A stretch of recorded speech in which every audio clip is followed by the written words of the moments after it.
Hello beautiful, and welcome back to my channel. If you're new here, let me give you a big welcome. My name is Megan and I am passionate about inspiring women to become their best selves and live out their dreams. So if that sounds like a tribe you'd like to be a part of, then I would encourage you to go ahead and hit that subscribe button and join us in living life on the bright side.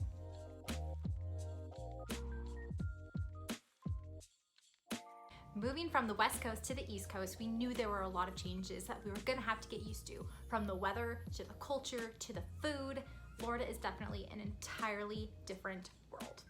And speaking of weather, if the sound or the lighting seems a little bit off today, we're having a crazy thunderstorm outside. So I'm just gonna hope and pray that the audio works out all right, okay?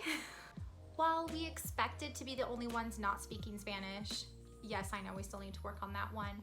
And for the humidity to kick our butts, there were still several unexpected aspects about moving to Florida. So whether you're just curious about our life here or considering a move to Florida yourself, I thought I would share those with you today. Let's go ahead and dive in, shall we? Did you know that it rains more in Florida than it does in Seattle? Because I didn't. I was naive enough to think that it didn't rain anywhere more than it did in Seattle. Boy, was I wrong. Now on the bright side, when it's not raining, we get that glorious sunshine year round instead of just those constant, endless gray days like we did in Seattle. So Florida has that going for it, but let's just say I was so ill prepared for the sheer amount of rainfall.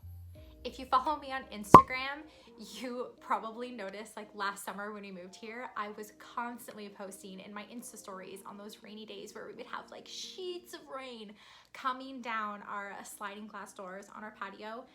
It was so unbelievable to me. I legitimately worried about our living room flooding all last summer, and all my friends who were born and raised over here thought I was being completely ridiculous. My girlfriend Mandarin said she could seriously theme an entire YouTube channel around ridiculous things Megan says and does while living in Florida. If you would be interested in hearing any of them, leave a comment down below and I'll see if I can get her to come on here and share some of those with you.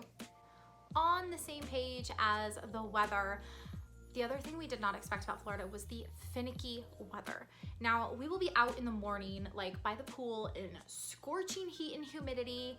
And by that, I mean like 90 degrees, 80-90% humidity. And by the afternoon, it is just gray skies and thunderstorms. And then by evening, it can snap back into that warm weather. But as moody as the weather is, there's one thing that still remains pretty constant, and that's the temperature, regardless of whether it is rain or shine. It is still hot. That is something I'm not sure I'll ever get used to. Coming from Seattle, I'm used to looking outside and seeing those gray, rainy days and just bundling up in layers and layers and cozy blankets to just warm up. I need to step outside with what feels like a sauna. It's insane, and yet I kind of like it because I'm one of those people who is just always cold. I know when you move somewhere tropical, everybody tries to prepare you for the big bugs. But coming from the West Coast, I didn't realize that big bugs meant cockroaches the size of your foot. Which, for the record, my husband would call a gross exaggeration, but I know what I saw. And on the topic of creatures making their way into your home, I thought I was prepared for the lizards. I mean, we lived in California for 4 years. There were lizards everywhere. But I didn't know those little psychos could crawl through your door jambs, and don't even ask me how they end up in my bathroom.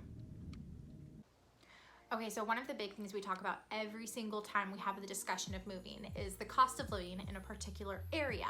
So we did a lot of research before we moved here, and we still had a lot of people tell us, it's not as cheap as you think to live in Florida. Given that we had come from Seattle and then the Bay Area, cost of living was not a huge concern, and in that aspect we were right. I mean, we lived in Seattle and the Bay Area. They were two expensive, high price, high cost of living areas. So overall, when we compared income levels, rent, fuel prices, and everything else we could think of, we came to the same conclusion. It's not as cheap as you would think to live in Florida, but it's also not as bad as people say either. In fact, living expenses are very doable here, and while we may not have the funds to buy a house right at this moment, it's something that we know we could save up for years for, and it's plausible down the road. So I know what you're thinking. Well, then what's the unexpected here, Megan? Well, one of the reasons we were so excited to move to Florida was having all these adventures right at our fingertips. I mean, not only do we have 3 national parks within a driving distance from us, but hello, Disney World. And the Caribbean is only a hopper flight away, and we get residential discounts even on cruise lines. Fort Lauderdale is a hub for so much travel that we just anticipated adventure after adventure, but Fort Lauderdale being a tourist hub also has its downsides, like inflated prices. Literally every activity has a cost, and it's not cheap. Even parking at the beach costs a pretty penny. So unfortunately, that has prevented us from doing a lot of the adventures on our Florida bucket list. We never exactly kept it a secret that the political climate in Washington and California was going downhill. And while we don't identify with either political party, we were kind of excited to move to a state that swung, the other way politically, just to see how it compared. While there have been a lot of refreshing changes about living in a Republican-based state, there's one major thing that we miss about our old homes, and that is the smoking restrictions. In California, for example, our entire apartment complex was a no smoking zone, and you couldn't smoke within, I want to say it was 10 to 15 feet of any business doors, and you certainly couldn't smoke around pools with kids in them. So it never even crossed our minds that people would do that any differently. Now, I'm not saying that every single Republican state is going to, have no restrictions on smoking like it is here in Florida, but that is one of our huge pet peeves. All rules go out the window when it comes to smoking here in Florida. And that's only because there's not really any rules to begin with. People smoke anywhere and everywhere here. In fact, it is so common that I actually know more people who smoke than who don't smoke, which I couldn't say before we moved here. And for the record, I don't say that to call anybody out or shame them or offend them. It's just a fact. I think it's safe to say that a lot of people don't appreciate the smell of cigarette smoke, but as an asthmatic, it goes a lot deeper than that for me. But on the bright side, all the smokers in my life are very respectful of my wishes and always make sure to keep their smoking at a good distance from me and my family. Thank you so much for tuning into today's video. I would love to know if any of these things were surprising to you or if they fit your expectation of Florida to a T. So let me know down in the comments your thoughts.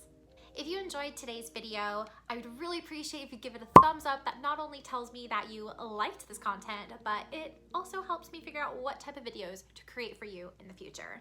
And if you haven't already joined the family, go ahead and hit that subscribe button. I appreciate each and every one of you for being here and for your support. I'll see you back here next week.